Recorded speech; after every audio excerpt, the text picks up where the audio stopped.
জনাব তারেক রহমানকে তার মূল্যবান বক্তব্যের জন্য অনুরোধ করছি। ধন্যবাদ রুমন। বিসমিল্লাহির রহমানির রহিম।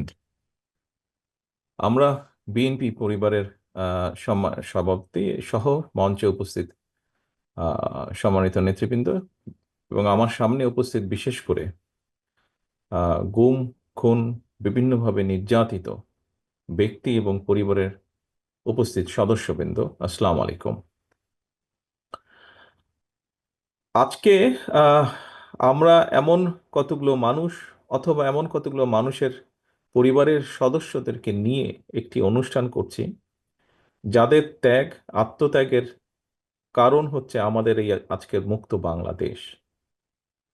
বিগত 16-17 বছর যেই পরিবারগুলো বিভিন্নভাবে আত্মত্যাগ করেছেন, বিভিন্ন সদস্য নির্যাতিত হয়েছেন বা সদস্যদেরকে হারিয়েছেন, এখানে উপস্থিত এমনও ব্যক্তি আছেন যারা নিজেরা পর্যন্ত নির্যাতিত হয়েছেন, গুমের শিকার হয়েছেন।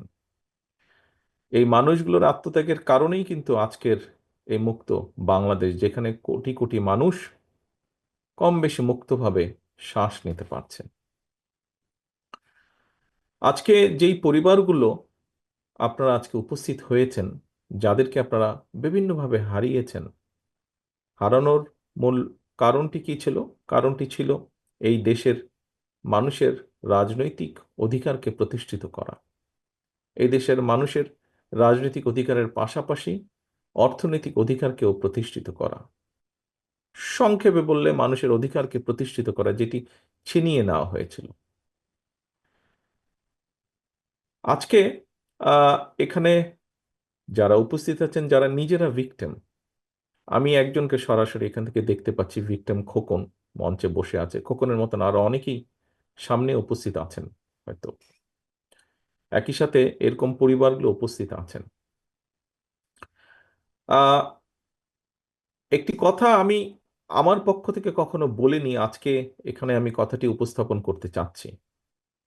যারা এখানে গুমের শিকার হয়েছিলেন, ব্যক্তি বা পরিবারের সদস্য যারা আছেন, আহ, আপনাদের সাথে সবসময় আমি একত্ব প্রকাশ করি, কারণ আমি কিন্তু আপনাদেরই, আমি এবং আমার ভাই, যে ছোট ভাইটিকে আমি হারিয়েছি, আমরা উভয় ভাই কিন্তু আপনাদেরই অংশ, যারা গুম হয়েছেন, গুমের নির্যাতিত হয়েছেন, গুমের শিকার হয়েছেন।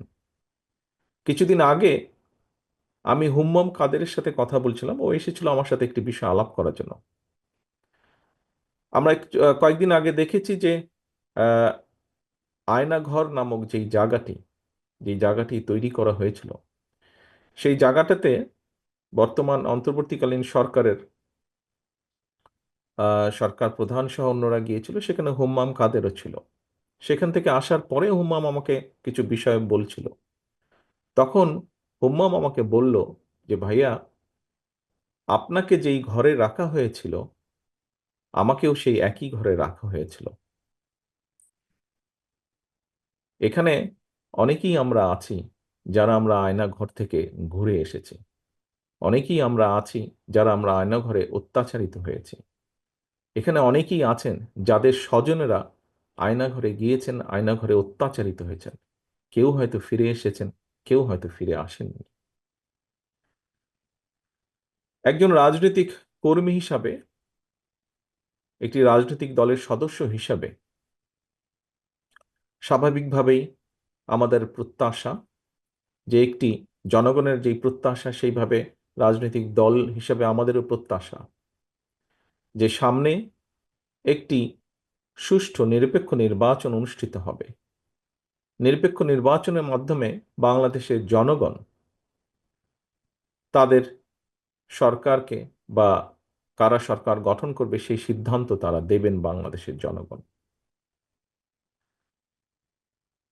আমি দৃঢ়ভাবে বিশ্বাস করি একজন রাজনৈতিক কর্মী হিসাবে যে আগামী দিন যারা দেশ পরিচালনার দায়িত্বে পাবেন, এই দেশকে নেতৃত্ব দেওয়ার দায়িত্ব যে রাজনৈতিক দলই পাক না কেন, তাদের বিভিন্ন কর্মসূচির মধ্যে অবশ্যই একটি কর্মসূচি থাকতে হবে, এবং সেটি হলো যে মানুষগুলো এই দেশের মানুষের অধিকার প্রতিষ্ঠার জন্য নির্যাতিত হয়েছে, যে পরিবারগুলো তাদের সদস্যদেরকে হারিয়েছে অথবা নির্যাতিত হয়েছে, যে পরিবারের সদস্যরা, তাদের উপরে যে অন্যায় করা হয়েছে, আগামী দিনের যে নির্বাচিত সরকার থাকবে, জনগণের সরকার থাকবে, তাদেরকে অবশ্যই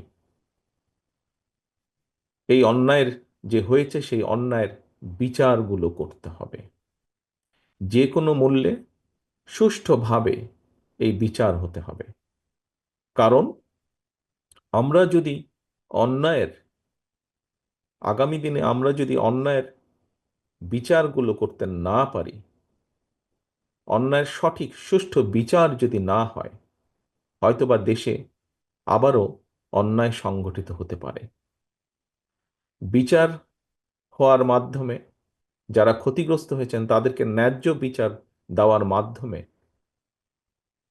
সমগ্র দেশের কাছে, দেশের মানুষের সামনে এটি প্রতিষ্ঠিত করা খুবই জরুরি যে অন্যায়কারী অন্যায়কারী, এবং যে অন্যায় করবে, ন্যায়ের বিরুদ্ধে যে যাবে, তাদেরকে দেশের আইন অনুযায়ী অবশ্যই শাস্তির সম্মুখীন হতে হবে। আমার আমাদের দলের অবস্থান থেকে আমরা পরিষ্কারভাবে এটি বলতে পারি যে বিএনপি বাংলাদেশ জাতীয়তাবাদী দল, তাকে যদি বাংলাদেশের মানুষ আগামী দিনে সুযোগ দেয় দেশ পরিচালনার, তাহলে অবশ্যই বিএনপির যেরকম রাজনৈতিক কর্মসূচিগুলো আছে, সেই কর্মসূচিগুলোর পাশাপাশি অবশ্যই আমাদের সর্বোচ্চ চেষ্টা থাকবে যে বিগত স্বৈরাচার বিরোধী আন্দোলনে যারা ক্ষতিগ্রস্ত হয়েছেন, বিভিন্নভাবে নির্যাতিত হয়েছেন, একই সাথে জুলাই আগস্ট মাসে যারা ক্ষতিগ্রস্ত হয়েছেন, নির্যাতিত হয়েছেন, যারা শহীদ হয়েছেন, সেই বিভিন্নভাবে যাদেরকে হত্যা করা হয়েছে, সেই হত্যাগুলোরও বিচার অবশ্যই ইনশাল্লাহ আমরা করব।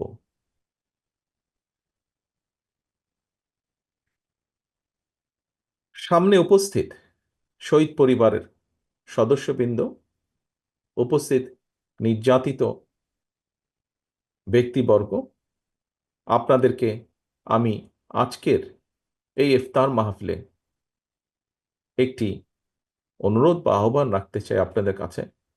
আপনারা দয়া করে হতাশ হবেন না, আশা রাখবেন। আমরা এতটুকু যখন এসেছি, ইনশাল্লাহ আমরা সামনের পথটুকু পাড়ি দিতে সক্ষম হব। আমরা যদি সকলে ঐক্যবদ্ধ থাকি, আমরা যদি সকলে অন্যায়ের বিরুদ্ধে সোচ্চার থাকি, অবশ্যই আমরা সক্ষম হব এই অন্যায়ের বিচার করতে। এবং আমি মনে করি, দৃঢ়ভাবে আমি বিশ্বাস করি, বাংলাদেশের গণতন্ত্রের পক্ষের যতগুলো রাজনৈতিক দল আছে, সবগুলো দল, আমি দৃঢ়ভাবে বিশ্বাস করি, এর সাথে দ্বিমত পোষণ করবেন না। সকলে নিশ্চয়ই এই যেই দু কয়েকটি বেসিক ব্যাপার আছে বাংলাদেশের: গণতন্ত্র, গণতন্ত্র রক্ষা, মানুষের বাক ব্যক্তি স্বাধীনতা, এবং নির্যাতিত ব্যক্তিবর্গের প্রতি ন্যায় বিচার করা, এরকম যে বিষয়গুলো আছে, আমরা সকল গণতন্ত্রের পক্ষের সকল রাজনৈতিক দলগুলো আমরা নিশ্চয়ই এই ব্যাপারে ঐক্যবদ্ধ থাকব। এই ব্যাপারে নিশ্চয়ই আমাদের মধ্যে কোনো দ্বিমত থাকবে না। পরিশেষে আমি আবারও গুম খুনের শিকার নির্যাতিত ব্যক্তিবর্গ এবং যে পরিবারগুলো আছেন, পরিবারের সদস্যরা আছেন, তাদের সকলকে আন্তরিকভাবে শুভেচ্ছা জানাচ্ছি আজকে এখানে উপস্থিত হওয়ার জন্য। যারা নির্যাতিত হয়ে অসুস্থ আছেন, তাদেরকে বিভিন্নভাবে ক্ষতিগ্রস্ত হয়েছেন, তাদেরকে আল্লাহ যেন দ্রুত সুস্থতা দেন, এবং একই সাথে যাদেরকে আমরা হারিয়েছি, তাদেরকে যাতে আল্লাহ বেহেশতে নসিব করেন। আজকের এই ইফতার মাহফিলে আমরা আল্লাহর কাছে সেই দোয়াই চাইব। সামগ্রিকভাবে আল্লাহর কাছে আমরা সেই রহমতই চাইব, যে মানুষগুলোকে আমরা হারিয়েছি, যে মানুষগুলো বাংলাদেশের মানুষের অধিকার প্রতিষ্ঠার জন্য নির্যাতিত হয়েছেন, তারা যেই আকাঙ্ক্ষা নিয়ে, যেই প্রত্যাশা নিয়ে দেশের জন্য, দেশের মানুষের জন্য যুদ্ধ করেছেন, আন্দোলন সংগ্রাম করেছেন, তাদের সেই প্রত্যাশা যাতে আমরা যারা আছি সকলে মিলে আমরা যেন তাদের সেই প্রত্যাশাগুলো পূরণ করতে পারি, সেই রহমত যেন আল্লাহ আমাদেরকে দেন। আমি পরিশেষে বিএনপি পরিবারকে আন্তরিকভাবে ধন্যবাদ জানাতে চাই। তারা যেভাবে চেষ্টা করেছেন তাদের সীমাবদ্ধতার মধ্যে থেকে এই পরিবারগুলোর পাশে গিয়ে দাঁড়ানোর জন্য যে প্রচেষ্টা, যে উদ্যোগ তারা গ্রহণ করেছেন, আমরা বিএনপি পরিবারের প্রত্যেকটি সদস্যকে আমি সে কারণে আন্তরিকভাবে ধন্যবাদ জানাতে চাই। সকলে সুস্থ থাকবেন, সকলে ভালো থাকবেন। আসুন আমরা মনের মধ্যে আমরা দৃঢ়ভাবে ধারণ করি, প্রত্যাশা রাখি, ইনশাল্লাহ যে প্রত্যাশিত বাংলাদেশ আমরা গড়তে চাইছি আগামী দিনে, যেন আমরা সেই প্রত্যাশিত বাংলাদেশকে গড়ে তুলতে সক্ষম হই। সেই শপথ রেখে, সেই প্রত্যাশা রেখে আমার বক্তব্য আমি শেষ করছি। আল্লাহ হাফেজ। বাংলাদেশ জিন্দাবাদ। বাংলাদেশ জাতীয়তাবাদী দল জিন্দাবাদ। আসসালামু আলাইকুম। ধন্যবাদ আজকে আমাদের প্রধান অতিথিকে তার দিক নির্দেশনামূলক গুরুত্বপূর্ণ বক্তব্য দেওয়ার জন্য। ইতিমধ্যে আমাদের মাঝে উপস্থিত হয়েছেন চট্টগ্রাম বিভাগীয় বিএনপির সহ সাংগঠনিক সম্পাদক ব্যারিস্টার মীর হেলাল ভাই। আমাদের মাঝে উপস্থিত হয়েছেন বিএনপি জাতীয় নির্বাহী কমিটির কেন্দ্রীয় নেতৃত্ব শাম্মী আপা, এবং আমাদের মাঝে উপস্থিত হয়েছেন বাদল ভাই। আমরা সবাইকে ধন্যবাদ জানাই। ইফতারের পূর্বে সংক্ষিপ্ত মিনাজাত নিয়ে আসছেন আমাদের প্রিয় শাকিল। আমরা বিএনপি বোর্ডের সদস্য শাকিলকে মোনাজাত পরিচালনার জন্য অনুরোধ করছি। প্রিয় উপস্থিতি, আপনারা যারা আছেন সবার জন্য ঈদ উপহার। আমাদের সময় সংক্ষিপ্ততার কারণে ইফতার এবং নামাজের পরে আমরা ঈদ উপহারটি প্রদান করব। ধৈর্যের সঙ্গে আমাদের সঙ্গে থাকবেন, আমাদেরকে সহযোগিতা করবেন। আসসালামু আলাইকুম। শাকিল। আসসালামু আলাইকুম। اللهم آمين. ربنا ظلمنا أنفسنا وإن لم تغفر لنا وترحمنا لنكونن من الخاسرين. ربنا لا تحملنا ما لا طاقة لنا به واعف عنا واغفر لنا وارحمنا أنت مولانا فانصرنا على القوم الكافرين. رب ارحمهما كما ربياني صغيرا. رب ارحمهما كما ربياني صغيرا. রব্বুল আলামিন, আপনি আমাদের সিহারি এবং ইফতারি গুলোকে কবুল করে নিন। রব্বুল আলামিন, যে উদ্দেশ্য নিয়ে আমরা ইফতার করতেছি আল্লাহ, এই ইফতারকে আপনি কবুল করে নিন। রব্বুল আলামিন, দেশ ও জাতির এর সেবা করার তৌফিক দান করে দিন। রব্বুল আলামিন, জনাব তারেক রহমানকে সুস্থ সবল অবস্থায় রাখবার তৌফিক দান করে দিন। ربنا تقبل منا إنك أنت السميع العليم وتب علينا إنك أنت التواب الرحيم. سبحان ربك رب العزة عما يصفون وسلام على المرسلين والحمد لله رب العالمين. السلام عليكم. সভাপতি সাহেবের অনুমতিক্রমে আমি একটি ছোট্ট বিষয় উল্লেখ করতে চাই, যদিও সভাপতি ওনার বক্তব্যে বলেছেন। গুম খুন পরিবার, আমরা গত 9 বছর ধরে আমরা চেষ্টা করেছি রমজানের সময়, ঈদের সময় এই পরিবারগুলোর পাশে থাকার জন্য। এবারে রমজানেও আমরা চেষ্টা করেছি বিএনপি পরিবারের পক্ষ থেকে তাদের পাশে যতটুকু সম্ভব আমাদের আনন্দ দুঃখ ভাগাভাগি করে নেওয়ার জন্য। এইবার আমাদেরকে এই ব্যাপারে সহযোগিতা করেছে যুক্তরাজ্য বিএনপি। আমরা সারা দেশে আমাদের গুম খুন নির্যাতিত যে পরিবারগুলো আছে তাদের কাছে ঈদ উপহার যেটি পাঠাচ্ছে আমরা বিএনপি পরিবার, সেই সহযোগিতাটা যুক্তরাজ্য বিএনপি সহযোগিতা করেছে। সেই সহযোগিতাটা আমি যুক্তরাজ্য বিএনপিকে এই জন্য আন্তরিকভাবে ধন্যবাদ জানাচ্ছি। সভাপতি সাহেব।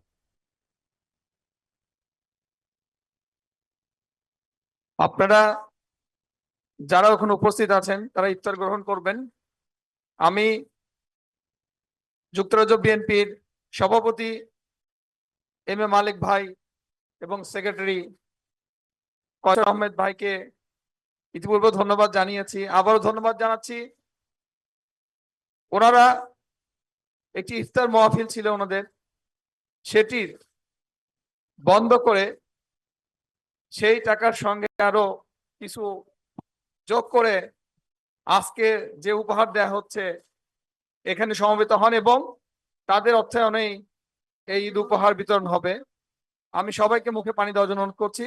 আমি ধন্যবাদ জানাচ্ছি আজকের প্রধান অতিথিকে, সেই আমাদের এই ব্যবস্থাটি করে দিয়েছিলেন। সবাইকে ধন্যবাদ। আসসালামু আলাইকুম। সভাপতি সাহেব, আপনাদের তো ইফতার এখন, আমার ইফতার আরো 6 ঘন্টা পরে, মোটামুটি একদম 6 ঘন্টা পরে। তো সভাপতি সাহেবের অনুমতিক্রমে আমি বিদায় নিচ্ছি। অতিথিবৃন্দ, আপনারা দয়া করে আপনাদের ইফতার গ্রহণ করুন। ইনশাল্লাহ আপনাদের সাথে আগামী দিনে আবার দেখা হবে। আসসালামু আলাইকুম। মঞ্চে উপস্থিত নেতৃবৃন্দ, আসসালামু আলাইকুম। আসসালামু আলাইকুম, ধন্যবাদ।